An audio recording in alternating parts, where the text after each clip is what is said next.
Mathematics की एक खास बात है कि अगर आप इस पे फिदा होते हो तो ये आप पे फिदा हो जाती है। बच्चे बोल रहे हैं कि भैया आज भगा रहे हो क्या? तो बिल्कुल ऐसा कुछ नहीं है। देखो, इसका मतलब होता है कि जितना प्रैक्टिस करोगे उतना ये इजी होते जाएगा। ठीक है, इसी का मतलब होता है कि आप जितना इसमें इंटरेस्ट बढ़ाते जाओगे इतना इजी होते जाता है। ठीक है, बच्चे के साथ अक्सर एक प्रॉब्लम होती है, जब क्लास 12th में होते हैं तो बोलते हैं भैया मैथमेटिक्स समझ नहीं आती, मैथमेटिक्स बहुत हार्ड सब्जेक्ट है।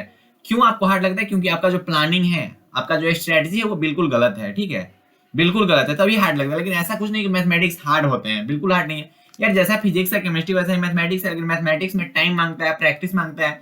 इसमें जितना प्रैक्टिस करो उतना ये इजी होते जाएगा। लेकिन आपको क्या करनी है उस पर कुछ बातें करते हैं। ठीक है, देखो दोनों चीज पे बात करेंगे, नोट्स पे भी बात करेंगे और उसको प्रैक्टिस कैसे करना है उस पर कुछ बातें करते हैं। ये बिहार बोर्ड के स्टूडेंट्स के लिए। ठीक है, बच्चे बोल रहे हैं स्वागत नहीं करोगे हमारा? नमस्कार प्यारे भाई और प्यारी प्यारी बहनों, आप सभी का स्वागत है आपके अपने इस भैया वाले चैनल पे। बच्चे बोल रहे होंगे, जो नए वाले होंगे वो बोलेंगे भैया वाला चैनल क्या है ये? तो ये एक ऐसा यूट्यूब चैनल है जहां पे बिहार बोर्ड के लिए आपको पर्सनली गाइड किया जाता है और अच्छे ढंग से गाइड किया जाता है और हर एक प्रॉब्लम का यहाँ पे सॉल्यूशन मिलता है। ठीक है, खैर आज की जो बातें है उस पर बात करते हैं। देखो, नोट्स और प्रैक्टिस ये दो बहुत बहुत मायने रखते हैं। देखो क्या है कि नोट्स की अगर बात किया जाए तो एक तो ओरिजिनल नोट्स आपको तो होते ही हैं। ओरिजिनल नोट्स जो आप क्लास में बनाते हैं, ठीक है, जो टीचर बोर्ड पे पढ़ा रहे होते हैं उस वक्त आप जो नोट्स बनाते हैं उसको ओरिजिनल नोट्स बोलते हैं। ठीक है, तो एक तो आपके पास ओरिजिनल नोट्स होते हैं। अब उस ओरिजिनल नोट्स में से आपको एक शॉर्ट नोट्स बनानी होती है। उस ओरिजिनल नोट्स में से एक शॉर्ट नोट्स बनानी होती है और वो शॉर्ट नोट्स ओनली थ्योरी का होना चाहिए। ओनली थ्योरी का शॉर्ट नोट्स आपको बनाना है। मतलब एक कॉपी आपको अलग से लेनी है, पतली वाली। ठीक है, अलग से खरीद लेना। बच्चे बोलेंगे भैया बजट कम है, तो भाई सस्ता आता है। ठीक है, पतला वाला जो कॉपी आता है वो सस्ता आता है, अलग से एक ले लेना। उस कॉपी में आपको एक क्या करना है, थ्योरी, ओनली थ्योरी लिखनी है हर एक चैप्टर्स के, और उसका शॉर्ट नोट्स, उसी को बोलते हैं शॉर्ट नोट्स। ठीक है, वो शॉर्ट नोट्स वाले कॉपी बन जाएगा। ठीक है बच्चों, चलो ठीक है। उस शॉर्ट नोट्स का वीकली रिवीजन करना चाहिए। ठीक है, उस शॉर्ट नोट्स का वीकली रिवीजन करना है। बस बोलिए वीकली रिवीजन का मतलब क्या होता है? मतलब सप्ताह भर में जो भी पढ़ाई किए हो, उसके बाद जो संडे को टाइम मिलता है, छुट्टी मिलता है, उस संडे को सभी सप्ताह भर की पढ़ाई को आपको देखनी है। और वो सब कुछ कहाँ पे लिखा होना चाहिए? थ्योरी, उस सब चैप्टर का थ्योरी कहाँ पे लिखा होना चाहिए? उस शॉर्ट नोट्स में, वो शॉर्ट नोट्स वाली कॉपी में लिखी होनी चाहिए। ठीक है, क्योंकि देखो आपके पास इतना मोटा कॉपी रहेगा तो उसको पढ़ने में बोरिंग फील होता है, और जो क्लास में जो आप कॉपी बनाते हो तो उतना फ्रेश नहीं बन पाता है। ठीक, अच्छा नहीं बन पाता है।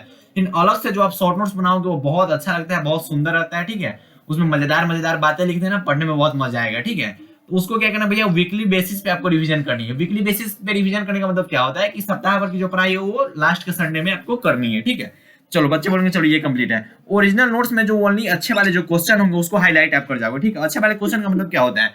आपको फील होता है ना कि हाँ ये जो क्वेश्चन है वो अच्छा क्वेश्चन है, ये जो क्वेश्चन जो हमसे नहीं पहले सॉल्व हो पाया, ठीक है, एक बार में हमसे नहीं सॉल्व हुआ, तो उसको हाईलाइट कर लेना या फिर कुछ ऐसा उसमें निशान मार देना कि आपको फील हो कि हाँ कि ये जो क्वेश्चन है वो हाईलाइट है और ये इंपॉर्टेंट क्वेश्चन है। और उस क्वेश्चन का उस संडे के दिन रिवीजन करना। बच्चों संडे के दिन क्या, उसी को कहते हैं वीकली रिवीजन। ठीक है, वीकली रिवीजन होना चाहिए। ठीक, तो नोट्स पे आपने ध्यान दे दिया बच्चों। चलो प्रैक्टिस पे बताओ।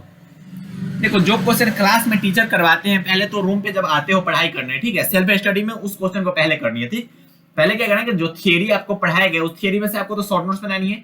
शॉर्ट नोट्स बनाने के बाद जो क्लास टीचर जो कराए हुए हैं एग्जाम्पल, उस एग्जाम्पल को आपको खुद से पहले क्या करना है भैया, सॉल्व करनी है। चलो ठीक है भैया, सॉल्व कर लिए। उसके बाद उस चैप्टर का एग्जाम्पल वाला जो क्वेश्चन होता है उसे करना है। उसके बाद एक्सरसाइज करना है। बच्चे क्या करते हैं, डायरेक्ट एक्सरसाइज पे चले जाते हैं। ठीक है, टीचर पढ़ाए, एग्जाम्पल सॉल्व किए, मतलब जो नोट्स में एग्जाम्पल होंगे उसे सॉल्व करते हैं और डायरेक्ट चले जाते हैं एक्सरसाइज पे। बिल्कुल गलत है।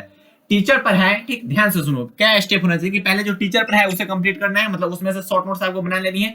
उसके बाद उस नोट्स में जो टीचर पढ़ाए उस नोट्स में जो एग्जाम्पल वाले क्वेश्चन होंगे उसे पहले रूम पे खुद से सॉल्व करनी है। उसके बाद जो एक्सरसाइज आप सॉल्व करने जा रहे हो, जो एक्सरसाइज, ध्यान से सुनो, जो एक्सरसाइज आप सॉल्व करने जा रहे हो उस एक्सरसाइज से पहले एग्जाम्पल्स होते हैं उस एक्सरसाइज के। ठीक है, तो पहले उस एग्जांपल्स को कंप्लीट करनी है। बच्चे बोलेंगे क्यों एग्जांपल कंप्लीट करें? क्योंकि एग्जांपल में ना हर एक क्वेश्चन ना हर एक वैरायटी का होता है। एग्जांपल में एक क्वेश्चन ऐसा नहीं होता है कि दो तीन क्वेश्चन है तो सब एक ही वैरायटी का होता है, ऐसा नहीं होता। एग्जांपल में हर एक वैरायटी के क्वेश्चन कवर कर लिए जाते हैं। तो उसके बाद एग्जांपल करनी, उसके बाद आपको एक्सरसाइज पे आना है। अगर ये चार स्टेप जो स्टूडेंट फॉलो कर लिया वो बन गया मैथ का बादशाह। ठीक है, पहले क्या करनी है भैया, नोट्स बनानी है, शॉर्ट नोट्स बनानी है। उसके बाद जो क्लास टीचर जो कराए हैं उसमें जो एग्जांपल होंगे उस एग्जांपल को सॉल्व करना है। उसके बाद जो बुक के एग्जांपल है उस एग्जांपल को सॉल्व करना है। उसके बाद आएंगे हम एक्सरसाइज पे। अगर इतना कर लेते हो तो मैथ बिल्कुल पूरा का पूरा समझ में आएगा, पूरा का पूरा, थोड़ा भी कहीं डाउट ही नहीं होगा। ठीक है, जो क्वेश्चन एक बार में नहीं बने, एक्सरसाइज का हो या फिर आपके नोट्स का क्वेश्चन हो या फिर एग्जांपल का क्वेश्चन हो, जो क्वेश्चन लगे कि हाँ भैया ये नहीं बन रहा है, ये थोड़ा हार्ड टाइप का, उसको हाईलाइट कर देना और उसको वीकली रिवीजन करना या फिर मंथली रिवीजन में उसको ऐड करना, या फिर जब भी आप रिवीजन करना उसको बीच में ऐड कर देना।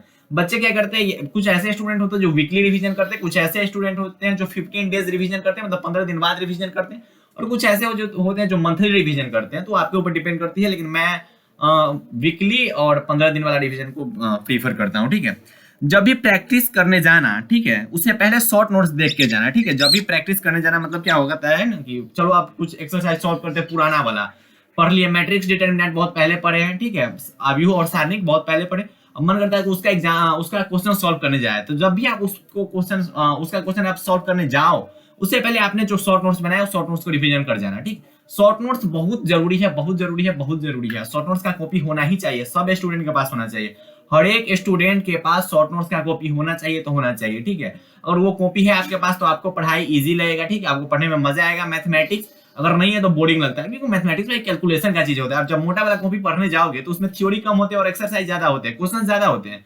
तो उस क्वेश्चन को देख के ना पढ़ने का उतना मन नहीं करता, उसी वक्त बोरिंग फील होने लगता है। इसलिए बोला जाता है कि अलग से आप शॉर्ट नोट्स बनाओ और ओनली उस शॉर्ट नोट्स का रिवीजन करो, और जो क्वेश्चन आपसे नहीं हुआ उस क्वेश्चन को फॉलो करो। तो अगर आप मैथमेटिक्स में इन 4 बातों को फॉलो करते हो तो मैथमेटिक्स आपका बिल्कुल इजी हो जाएगा और मैथमेटिक्स आप पे फिदा हो जाएगा। ठीक है, तो इसी टाइप के जो गाइडेंस वाले वीडियो होते हैं, हर एक टाइप के जो गाइडेंस वाले वीडियो होंगे क्लास 12 के लिए, ठीक है, और बिहार बोर्ड के लिए, वो इस चैनल पे आते रहेंगे। इस चैनल से जुड़े रहिए। ठीक है, तो पढ़ाई करते रहे। बाय बाय, टेक केयर, जय हिंद, प्यारे प्यारे भाई, प्यारे प्यारे बहनों, ऑल द वेरी बेस्ट।